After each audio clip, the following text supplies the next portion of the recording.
சங்கீதம் 9ஆம் சங்கீதத்தை நீங்க திருப்பிக் கொள்ளும்படியாக உங்களை அன்போடு கேட்டுக்கொள்கிறேன்.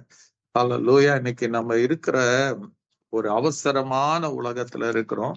அவசரமான உலகத்துல இருக்கிறது மாத்திரம் இல்ல, நமக்கு எப்போதும் எல்லா காரியமும் எல்லா நேரத்திலையும் ஆண்டவரே அது நமக்கு வேகமாக சுலபமாக ஆண்டவரே முடிய வேண்டும் என்று நம்ம விரும்புகிறோம். அதான் ஆசைப்படுறோம்.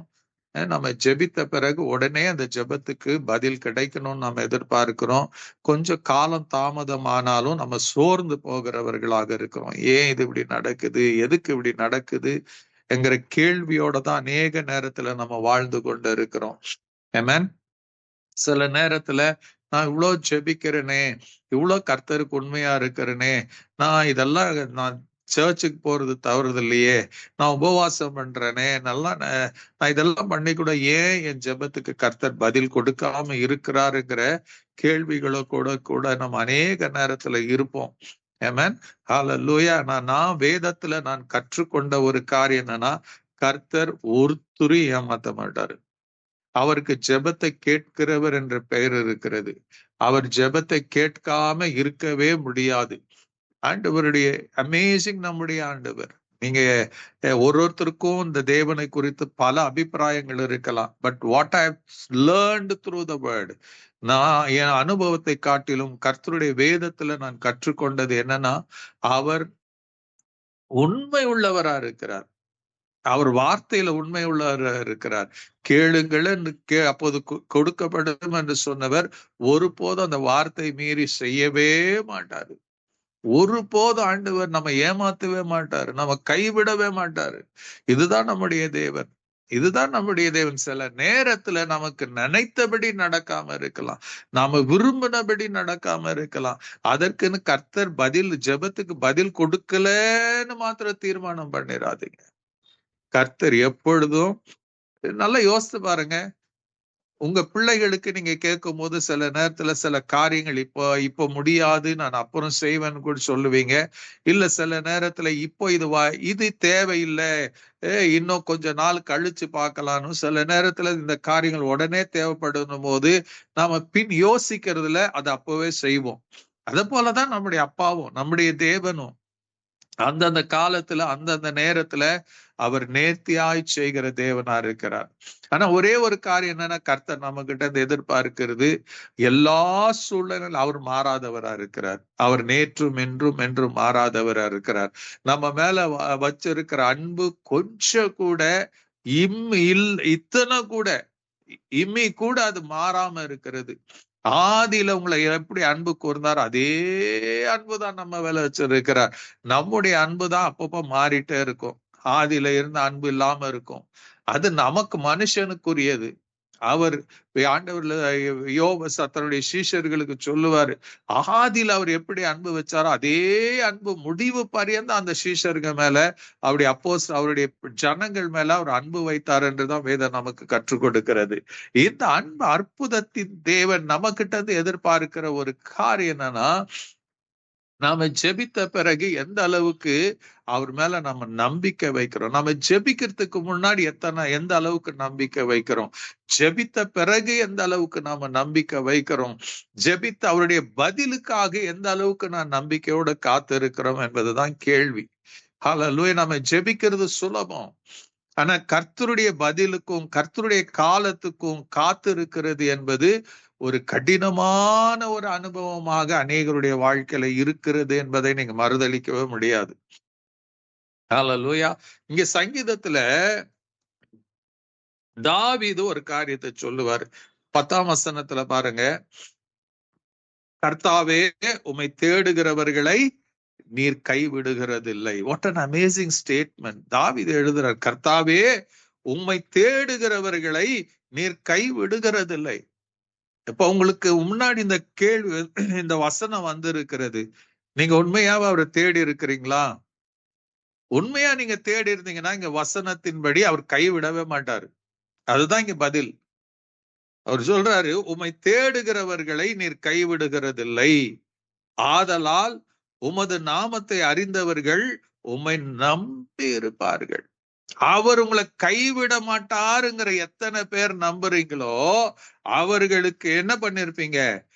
நீங்க அவரை அவர் மேல நம்பிக்கை வைத்து காத்து கொண்டு, அவர் மேல முழு நம்பிக்கை. நான் ஆண்டவர்கிட்ட கேட்டுட்டேன்ப்பா, என் ஏசப்பா கிட்ட ஜெபம் பண்ணிட்டேன், நான் என் விரும்பினதை கேட்டுட்டேன், என் மன உளைச்சல் அவர்கிட்ட சொல்லிட்டேன், என் கஷ்டத்தை அவர்கிட்ட சொல்லிட்டேன், என் பயத்தை அவர்கிட்ட சொல்லிட்டேன், என் வேதனையை சொல்லிட்டேன், என் கலக்கத்தை சொல்லிட்டேன், என் ஏமாற்றத்தை சொல்லிட்டேன், என்னுடைய அவலத்தை நான் சொல்லிட்டேன். நான் இப்ப அவரை நம்பி இருக்கிறேன். அவரை நம்பி இருக்கிறதுனால அவர் எனக்கு துணை செய்வார். ஹல்லேலூயா. இந்த இயேசுவை நம்பி இருக்கணும். இந்த இயேசு மேல நம்பிக்கை வைக்கணும். அவர்களை பைபிள் சொல்லுது, உமது நாமத்தை அறிந்தவர்கள் உம்மை நம்பி இருப்பார்கள். எப்ப வரைக்குங்க? பதில் கிடைக்கிற வரைக்கும், அற்புதம் நடக்கிற வரைக்கும், அதிசயத்தை காண்கிற வரைக்கும் அவர் மேல நம்பிக்கையா இருக்கணும். அவர் நம்பிக்கைக்கு பாத்திரமா இருக்கிறாரு. அவருக்கு நம்பிக்கைக்கு பாத்திரரா இருக்கிறாரு. மத்தேயு 6:33 சொல்லும், முதலாவது தேவனுடைய ராஜ்யத்தை அவருடைய நீதியும் தேடுங்கள், அப்பொழுது இவைகள் எல்லாம் உங்களுக்கு கூட கொடுக்கப்படும். கொடுக்கப்படும். That is our God. அவரை நம்புனீங்கன்னா நிச்சயமா வரும். நீங்க ஜெபத்துல எவைகளை கேட்பீர்களோ அதை பெற்றுக் கொண்டீர்கள் என்று விசுவாசிங்கள், அப்பொழுது அது உங்களுக்கு உண்டாகும். மார்க் 11:20 உண்டாகும். என் ஆண்டவர் பொய் சொல்ல மனுஷன் அல்ல, மனமாற மனுபுத்திரனும் அல்ல. அவர் சொல்லியும் செய்யாதிருப்பாரோ? நிச்சயமா செய்வாரு. வேதாக முழுக்க அத்தாட்சி இருக்கிறது. Every scripture promises that God will never fail. Hallelujah. ஒரு அற்புதத்தின் காரியத்தை இந்த வேதத்துல நான் உங்களுக்கு சுட்டி காட்டி நாம ஜெபித்து முடிக்கலாம். நீங்க 1 ராஜாக்களின் புஸ்தகம் 17ஆம் அதிகாரத்துல நீங்க படிக்கும் போது அங்க எலியாவுடைய காரியத்தை நாம் அப்பதான் எலியா இன்ட்ரோடக்ஷன் ஆகுறாரு. ஆகாப் ராஜாக்கு முன்னாடி நிக்கிறாரு, சவால் விடுறாரு, நான் சொல்ற வரைக்கும் மழையும் பெய்யாது பனியும் பெய்யாதுன்னு சொல்லிட்டு வராரு. அப்புறம் ஆண்டவர் அவர் சொல்றாரு, நீங்க போப்பாங்க, அந்த காட்டுக்குள்ள இரு, நீ என்ன பண்ணு, அங்க நான் காகத்தை அனுப்ப, உன்னை போஷிப்பேன், அங்க தண்ணீரை குடிச்சிட்டு நீ காலத்தை ஓட்டுன்னு சொல்லுவார். அதே போல கர்த்தர் சொன்னபடி செய்வாரு. யோசித்து பாருங்க, சொன்னபடி அவனுக்கு தான் சாப்பாடு கொண்டாரும். 2 வேளை சாப்பாடு கொண்டாருது, தண்ணியை குடிக்கிறான். அப்போ கொஞ்சம் காலத்துக்கு பிறகு பாத்தீங்கன்னா அந்த ஆற்றுல இருக்கிற தண்ணி வத்தி போகுது. இப்போ தேவன் என்ன சொல்றாரு, அவர் சொல்றார் மறுபடியும் 19 வசனத்துல 1 ராஜாக்கள் 17:10 பார்க்கும்போது 9ஆம் வசனத்துல இருந்து அவர் சொல்லுவார், கர்த்தருடைய வார்த்தை அவனுக்கு வந்து, இப்ப நீ என்ன பண்ணு, எழும்பு, சீதோனுக்கு போ, சீதோனுக்கு அடுத்த சாரிபாத்து ஊருக்கு போ, அங்க தங்கியிரு, உன்னை பராமரிக்கும்படி அங்க ஒரு விதவைக்கு கட்டளை இட்டேன் என்று சொல்லுவாரு. எலியா he was already experienced. காக கொண்டு அவரை போஷித்ததுனால he had very much experience about God. இந்த தேவன் அறிந்திருந்தான், விசுவாசம் உள்ள, அதனால தைரியத்தோட புறப்பட்டு போகிறான். போய் தேவன் சொன்னபடி அவன் என்ன பண்றாங்க, அங்க ஒரு அந்த சாரிபாத்துல அவங்க ஒரு விதவைய பாக்குறான். அங்க அந்த விதவை கரெக்டா சந்திக்கிறான். அந்த விதவையை சந்தித்து எலியா சொல்லுவான், அப்படியே அவன் எழுந்து சாரிபாத்துக்கு போனான். அந்த பட்டணத்தின் ஒளிமுக வாசலுக்கு அவன் வந்தபோது அங்கே ஒரு விதவை விறகி பொறுக்கி கொண்டிருந்தால், அவன் அவளை பார்த்து கூப்பிட்டு, நான் குடிக்கிறதுக்கு கொஞ்சம் தண்ணீரும் ஒரு பாத்திரத்தில் எனக்கு கொண்டு வா என்றான். அவ கொண்டு வர போகிற போது அவன் அவளை நோக்கி கூப்பிட்டு, கொஞ்சம் அப்பமும் உன் கையில எனக்கு கொண்டு வா என்றான். அதற்கு அவள், பானையில் ஒரு பிடி மாவும் கலையத்தில் கொஞ்சம் எண்ணெயுமே அல்லாமல் என்னிடத்துல ஒரு அடையும் இல்லை. உம்முடைய தேவனாகிய கர்த்தருடைய ஜீவனை கொண்டு சொல்லுகிறேன், இதோ நானும் என் குமாரனும் சாப்பிட்டு செத்து போக அதை எனக்கும் அவனுக்கு ஆயத்தப்படுகிறதுக்காக 2 விறகுகளை பொறுக்குகிறேன் என்றான். அப்பொழுது எலியா அவளை பார்த்து, பயப்படாதே, நீ போய் உன் வார்த்தையின்படி ஆயத்தப்படுத்து, ஆனாலும் முதல் அதில எனக்கு ஒரு சிறிய அடைய பண்ணி என்னிடத்துல கொண்டு வா, பின்பு உனக்கும் உன் குமாரனுக்கும் பண்ணலாம். கர்த்தர் தேசத்தின் மேல் மழையை கட்டளையிடும் நாள் மட்டும் பானையின் மாவு செலவழிந்து போவதும் இல்லை, கலசத்தில் எண்ணெய் குறைந்து போவதும் இல்லை என்று இஸ்ரவேலின் தேவனாகிய கர்த்தர் சொல்லுகிறார் என்றான். அவள் போய் எலியாவின் சொற்படி செய்தால் அவளும் இவனும் அவள் வீட்டாரும் அநேக நாள் சாப்பிட்டார்கள். சாரிபாத் விதவைக்கு நம்புறதுக்கு ஒரு அடையாளம் இல்லைங்க. சாரிபாத் அந்த விதவைக்கு அவ சொல்றா, அப்பா என்கிட்ட கொஞ்சோண்டு மாவு இருக்குது, கொஞ்சோண்டு எண்ணெய் இருக்குது, இன்னைக்கு மாத்திரம்தான் அந்த 2 நான் சப்பாத்திய சுட போறேன், நானும் என் மகனும் சாப்பிட்டுட்டு உயிரோடு எவ்வளவு நாள் இருக்கிறோமோ தெரியாது, அதுக்கப்புறம் நாங்க செத்து போக போறோம். அவருடைய முடிவு அவளுக்கு தெரிஞ்சிருச்சு, தன் பிள்ளையோடைய முடிவு தெரிஞ்சிருச்சு, தன்னுடைய எதிர்காலம் அவளுக்கு முன்னாடி இருண்டதா இருந்தது. she knew 100% இவ்வளவுதான் என் வாழ்க்கை என்று தீர்மானிச்சுட்டார். இப்போ திடீர்னு எலியா வந்து எனக்கு ஒரு அப்பத்தை, எனக்கு ஒரு அடையை சுட்டி கொண்டு வானும் போது அவ சொல்ற, நியாயமா சொல்றா. ஆனா எலியா சொல்றான், பரவாயில்லம்மா, நீ எனக்கு என்ன பண்ணு, எனக்கு முதல்ல நீ சுடு, அதுல முதல்ல எனக்கு கொடு, நீ குடுத்தினா ஒண்ணு நடக்கும். என்னன்னு, நீயும் என்ன பண்ணுவாங்க, உன் வீட்டாரும் என்ன, இந்த கலசத்தில் எண்ணெய் குறைந்து போவதும் இல்லை என்று இஸ்ரவேலின் தேவனாகிய கர்த்தர் சொல்லுகிறார். எது வரைக்கும்? கர்த்தர் மழை, தேசத்தின் மழையை வருஷிக்க பண்ணு மட்டும் என்ன பண்ணாது, இந்த 2 அப்பத்தின் மாவு கொஞ்சம் எண்ணெய் அது குறையாது, அது இருக்கிற வண்ணமாகவே இருக்கும். அதை நம்புறதுக்கு இந்த சாரிபாத் விதவைக்கு ஒன்னும் கிடையாது, அதுக்கு ஒரு அடையாளமும் கிடையாது. ஆனாலும் என்ன பண்றா, இந்த தீர்க்கதரிசி எலியாவுடைய வார்த்தையை பைபிள் சொல்லுது, அவள் என்ன பண்ணாள், அவள் போய் எலியாவின் சொற்படி செய்தாள். She did exactly as Elijah said. எந்த ஆதாரமும் இல்லைங்க, எந்த நம்புறதுக்கு ஒண்ணு இல்ல. அவ எசபேலுடைய அவங்க அப்பாவுடைய தேசத்துல இருக்கிறவர், அவள் நம்புறதுக்கு ஒண்ணும் கிடையாது. அவளை ஊருக்கு ஒதுக்குப்புறமா ஒதுக்கி வச்ச ஒரு இடத்துல இருக்கிற அவ விதவை, ஊருக்குள்ள வர முடியாது. அப்படியே பட்டத்துல இருக்கிற போது அவளுக்கு ஒரு பிடிப்பும் இல்லை, ஒரு அடையாளம் இல்லை அற்புதம் நடக்குன்னு. அதற்கு அப்பாற்பட்டு என்ன பண்ணா, அவள் இந்த மனுஷனுடைய வார்த்தையை நம்பினா. இந்த தீர்க்கதரிசியுடைய வார்த்தையை எவ்வளவு நம்பினா தெரியுங்களா? 100% நம்பினா. 2 அப்பத்துக்கு மாவு, 2 அந்த அப்பம் சுடுறதுக்கு என்ன இவ்வளவுதான் இருந்தது. ஆனா அவன் என்ன பண்றாங்க, இந்த மனுஷன் சொன்னதன் மேல 100% நம்பி அப்படியே போய் 2 சப்பாத்தி சுட்டு அதுல 1 எலியாவுக்கு முன்ன கொண்டு வரா.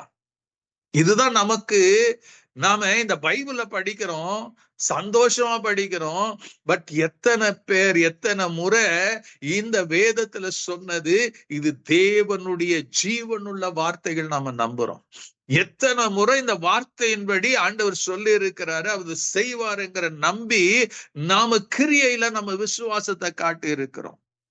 இங்க இந்த விதவை கிரியையில காட்டினா, தான் நம்புனது மாத்திரமல்ல, இந்த தேவன் சொன்னபடி எனக்கு, இந்த ஊழியக்காரன் சொன்னபடி எனக்கு செய்வார் என்கிற நம்பிக்கையோட போய் செஞ்சாவோ. அதுதான் நமக்கும் இந்த சாரிபாத் விதவைக்கும் இருக்கிற வித்தியாசம். நாம கேட்கிறோம், வசனத்தை கேட்கிறோம், எவ்வளவு நல்லா இருந்துச்சு தெரியுமா, எப்படி இருந்துச்சு தெரியுமா, ஆஹா ஓஹோன்னு சொல்லுவோம். ஆனா அந்த கர்த்தருடைய வசனத்துக்கு கீழ்ப்படிஞ்சு செய்ய கிரியையில காட்டுறதுக்கு மாத்திரம் நிறைய யோசிப்போம். ஐயோ நான் இதை கொடுத்துட்டேன்னா, நான் இதை செஞ்சுட்டேன்னா எனக்கு நஷ்டம் ஆயிருமே, நான் இழந்து போயிருவேனே, எனக்கு கைக்கு திரும்ப வரல, நான் என்ன பண்றது? இப்படி தேவன் சொன்னதுக்கு மீறா நாமளே அந்த இடத்துல கடவுளா மாறிட்டு இது நடக்கல, நான் என்ன பண்றது, இது நடந்தா என்ன பண்றது, இப்படி யோசிச்சு யோசிச்சு யோசிச்சு யோசிச்சு என்ன பண்றோம், நமக்கு விருப்பப்பட்டதை செய்வோம். விருப்பப்பட்டதை செஞ்சு நமக்கு ஆண்டவர் ஒரு பெரிய ஆசீர்வாதத்துக்கு வழி வச்சிருப்பாரு, அந்த ஆசீர்வாதத்தின் வாசலை நாம அடைச்சு வச்சிடறோம்.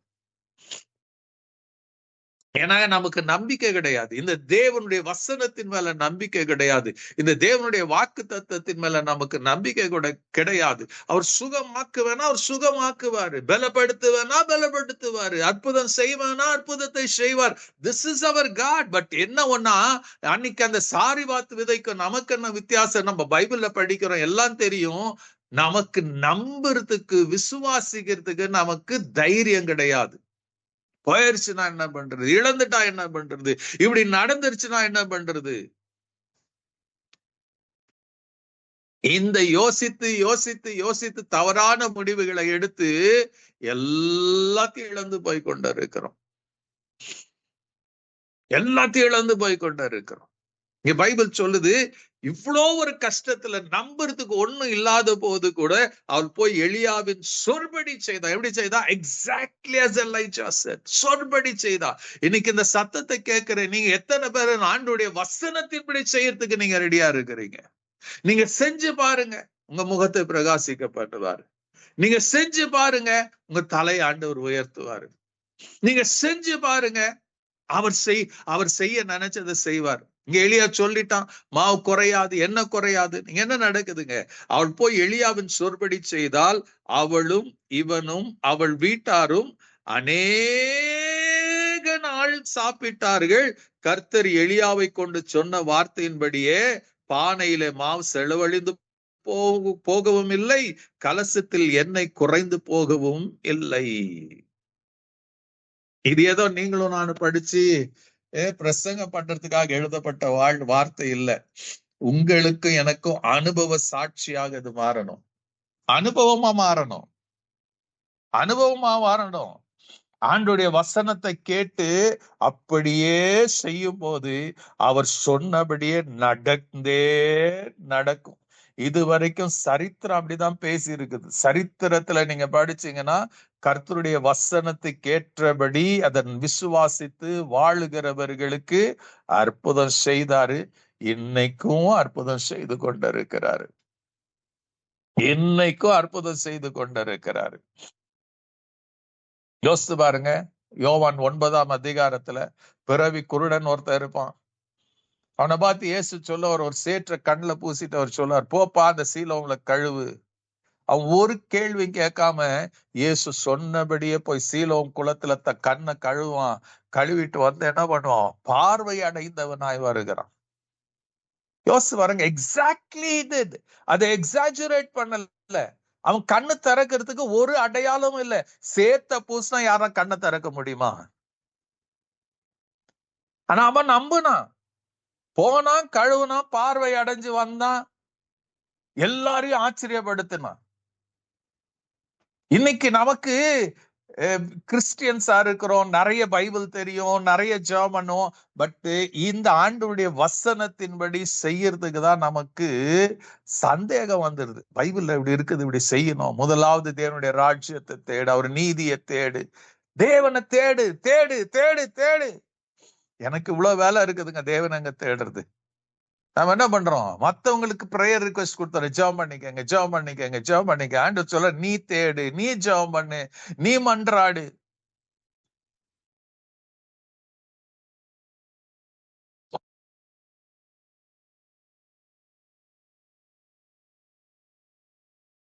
நீ செஞ்சினா உனக்கு நன்மை கிடைக்கும். அதான் இங்க தாவீது சொல்றாரு என்னன்னு, சங்கீதம் 9ஆம் சங்கீதத்துல வாசிக்கிறோம். என்ன சொல்றாரு அவரு? ஆண்டவரே, அந்த வசனத்தை வாசிக்கலாம். கர்த்தாவை தேடுகிறவர்களை நீர் கைவிடுகிறதில்லை, ஆதலால் உமது நாமத்தை அறிந்தவர்கள் உம்மை நம்பி இருப்பார்கள். அவரை தேடுறவங்களை அவர் கைவிடுறது இல்லையா? அதனால என்ன ஆகுதான்? நம்பிக்கை, விசுவாசம் பெருகுதான். அந்த விசுவாசம் பெருகும் போது உன் நாமத்தை அறிந்தவர்கள் உங்க மேல நம்பிக்கை கொண்டவர்களாக இருப்பாங்க. This is Jesus. இது ஏதோ கற்பனை கதையெல்லாம் இல்ல. It's a fact, it's the truth, it's the living word. இன்னைக்கு அவர் செய்கிறவரா இருக்கிறார். டுடே டு நைட் நீங்க அற்புதத்தை பார்க்காம இருக்கலாம், பட் நிச்சயமா சொல்ல முடியும், miracle is on the way. அந்த அற்புதத்தை பார்க்கக்கூடிய நேரத்துக்குள்ளும் காலத்துக்குள்ளும் கர்த்தர் உங்களை கொண்டு வருவார். May God bless you.